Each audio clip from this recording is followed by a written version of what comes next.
my fiancé announced. I'm changing your contact name on my phone to roommate until you propose better. I proposed 3 months earlier. She wanted a redo with a bigger ring. I said, that's your choice. Then I changed mine to Ex-Fiancée and made it public on couples apps. When her friends started asking questions. Original post. 31 male, work in commercial HVAC. Not glamorous, but the pay's solid and I'm good at it. Been with my now ex for 4 years. Lived together for 2 of those. I proposed 3 months ago at a little Italian place we've been going to since our second date. Nothing viral. No flash mob. Just me, her, a ring I spent about $4,200 on, 1.1 carat, lab-grown diamond, white gold band. I did my research, and a speech I'd been rehearsing in my truck for 2 weeks. She said yes. Cried. I cried.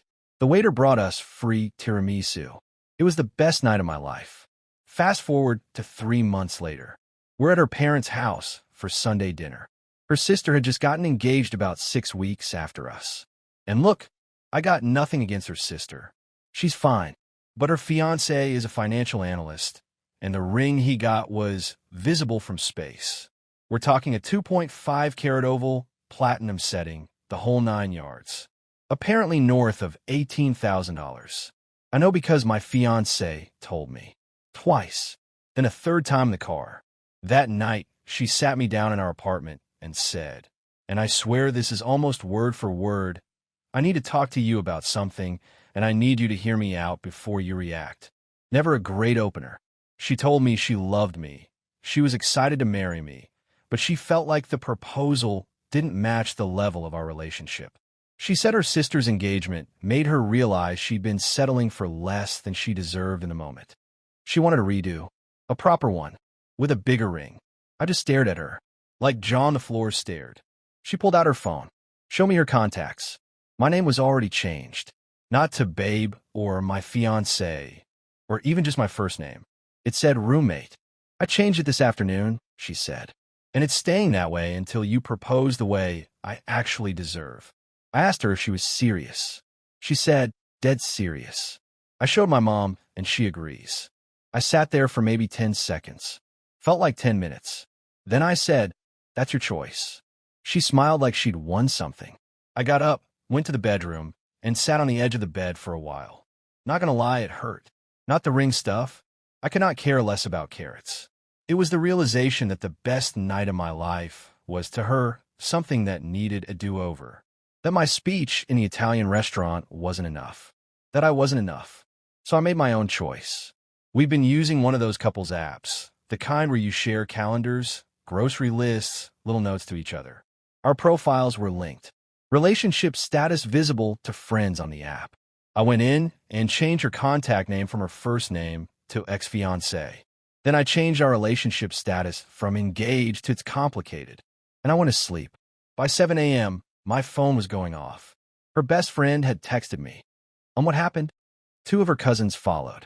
Then a college friend of hers I'd met maybe once sent me a message that just said, my fiancé, sorry, my roommate, came storming into the kitchen where I was making eggs and said, what did you do? Same thing you did, I said. Except I was honest about it. She lost it.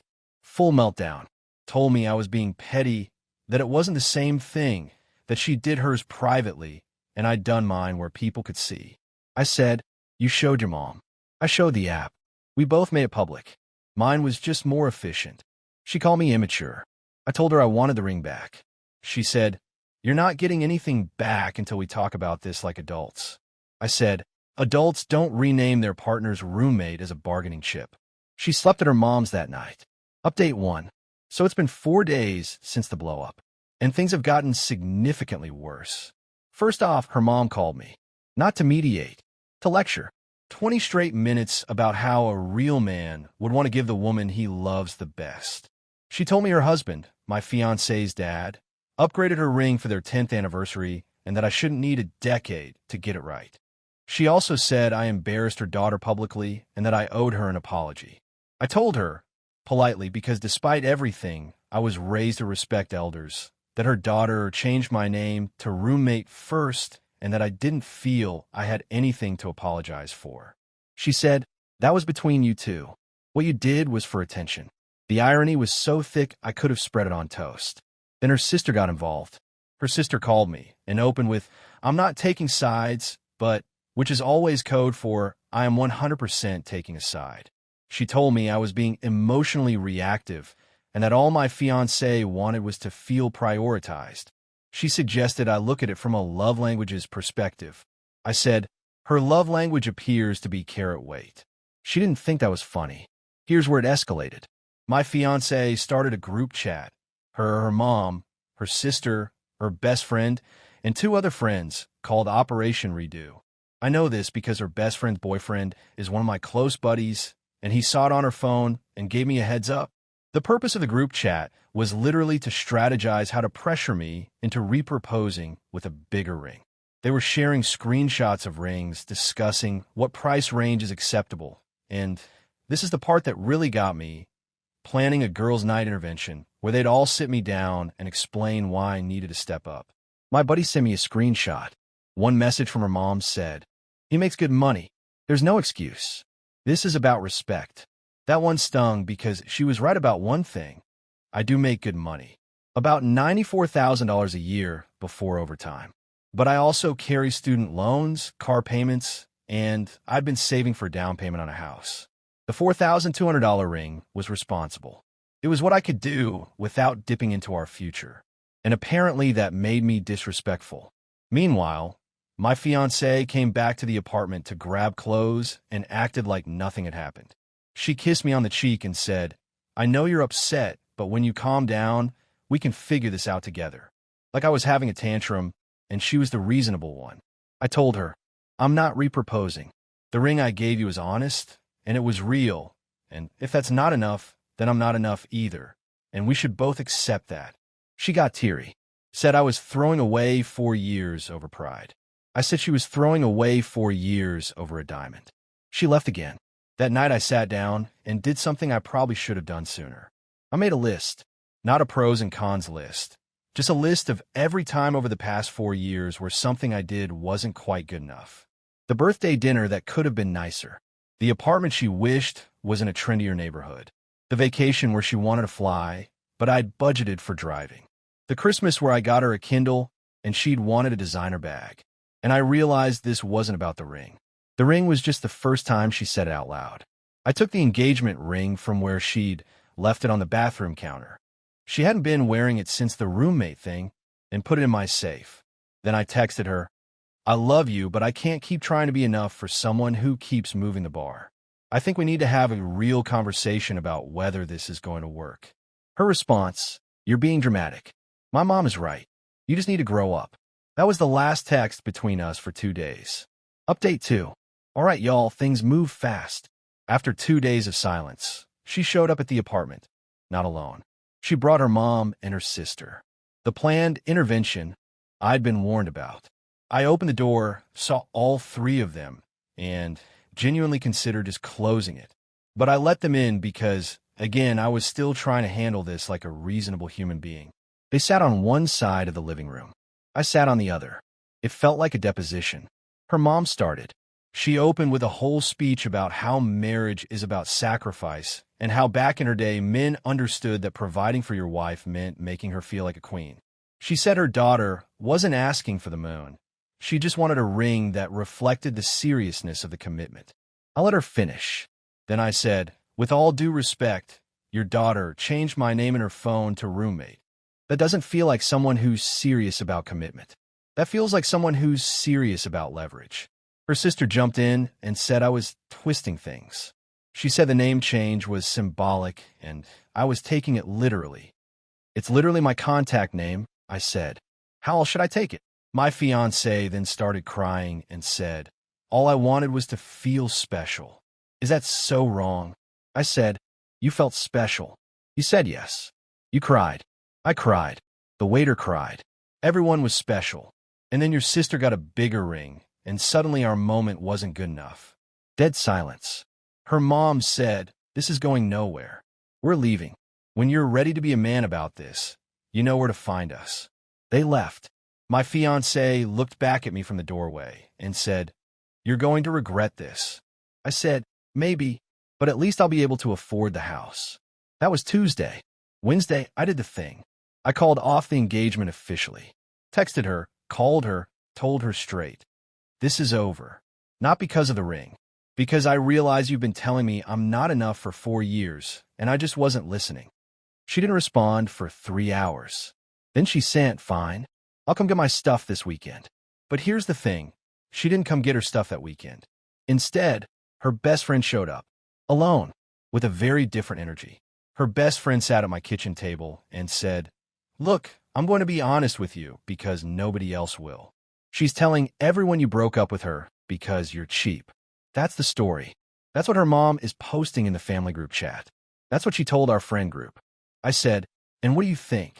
She said, I think you proposed to someone who doesn't know how good she has it.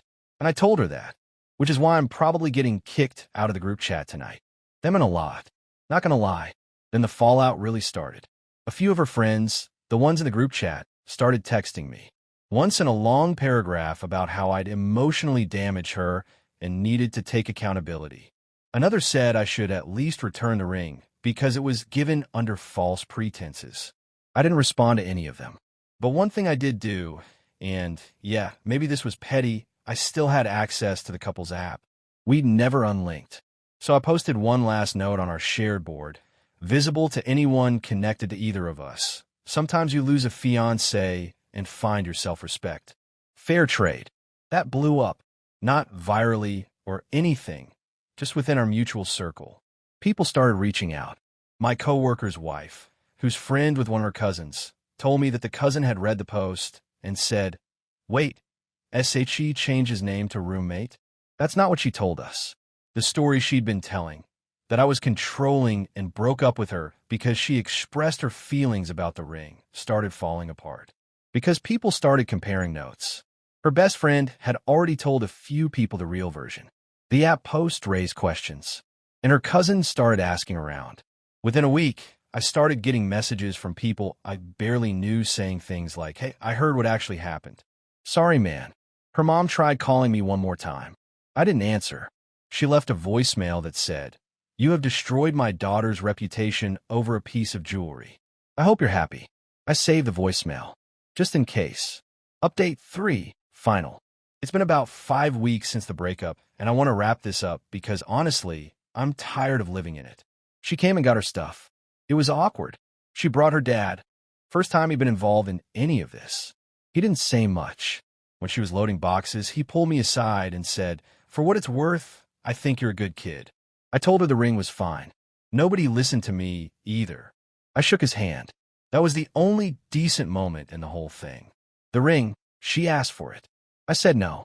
It was a gift conditional on marriage. Marriage isn't happening. The ring stays with me. She threatened to take me to small claims court. I told her to go ahead. She never filed. I ended up selling it online for about $3,100. Not a great return, but I put it toward the house fund, and honestly, it felt like closing a chapter. Now, the consequences. Her friend group splintered. Her best friend, the one who came to my apartment and told me the truth, got cut off completely. They haven't spoken since. The rest of the group chat crew stayed loyal to her for about 2 weeks, and then one by one started going quiet. From what I've heard through the grapevine, once the real story got out, a lot of people couldn't defend the roommate stunt. One of her bridesmaids-to-be apparently said, I love her, but if my man proposed to me with a bread tie, I'd still say yes because I love him. I got back to my ex, and she was furious. Her sister's engagement? Apparently, that's on shaky ground too. Nothing to do with me. Turns out the financial analyst fiancé had been putting the ring and a lot of other stuff on credit cards he couldn't really afford. They're in couples counseling now. I don't take any joy in that, but it does kind of prove my point about what a big ring actually means. Her mom has been the most persistent. She's still telling family I was emotionally abusive. A few people believed it at first. But here's the thing about lying. It only works when nobody checks. And people checked. Between the app post, her best friend talking, and her cousin asking questions, the narrative didn't hold. Last I heard, her mom got into it with her own sister at a family barbecue because the sister said, maybe if your daughter hadn't renamed the man roommate, she'd still have a fiancé. As for me, I'm not going to pretend I'm thriving. Some nights, I still reach for the other side of the bed. 4 years is 4 years. I loved her. Part of me still does. But I also know that I made the right call because every time I doubted it, I'd remember she looked at the best moment of my life and decided it needed a better production budget. I kept the apartment. Lease is in my name. I've been picking up overtime at work. The house fund is getting closer to real. My buddy, the one whose girlfriend showed me the group chat screenshots, he and I have been hanging out more. It's good to have people around who actually have your back. I still have the voicemail from her mom saved on my phone. Not because I'm planning to use it, just because on the days when I wonder if I was wrong, I play it back and remember they didn't see me as a partner. They saw me as a budget that needed an upgrade. And that roommate contact name, I found out from her best friend that she never changed it back. Even after the breakup, even after everything, my name in her phone is still roommate, which I guess means she finally got what she wanted, because that's all I ever was to her.